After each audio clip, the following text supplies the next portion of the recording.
Mirzo Ulug'bek metro atrofidan uy qidirgan yurtdoshlarimiz uchun bugun biz sizlar bilan Chilonzor tuman C kvartalida joylashgan 2 xona 3 xonaga o'zgartirilgan neoklassik uslubda ta'mirdan chiqib uyimiz birgalikda ko'rib chiqqan. Shu ko'rib turganlaringiz mehmonxonamiz, birinchi xonamiz, o'zining yumshoq mebellari, ko'rib turganlaringda bu yoqda TV zonasi, loft uslubidagi podstavkalar bilan birgalikda.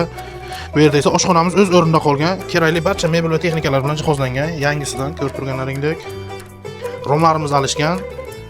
Uyimiz 4 qavatli binoning 3-qavatda joylashgan bo'lib, umumiy maydoni 48 metr kvadratdan iborat. Bu yerda esa balkonimiz 1,5 ga 3 bo'lgan balkonda bolalar xonasiga o'zgartirilgan uy egalari tomonidan.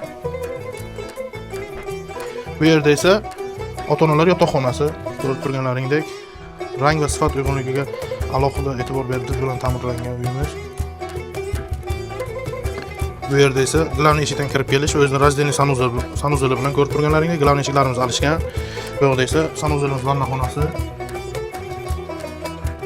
beshilkalari stroyniy va hojatxonamiz kafellar terilgan ko'rib turganlaringdek. Ushbu uyimizning mo'ljaliga keladigan bo'lsak, Chilonzor tuman C kvartalida Mirzo Ulug'bek metrogacha bor yo'g'i 200-300 metr masofada Rayhon milliy taomlar orqasida joylashgan ushbu neoklassik uslubda ta'mirlangan uyimizni videoda ko'rgan barcha mebel va texnikalaring bilan birgalikda egalari $76,500 baholashmoqda. Agarda kimgadir qiziq bo'lsa, opsiyadagi raqamlarga qo'ng'iroq qilishingiz mumkin.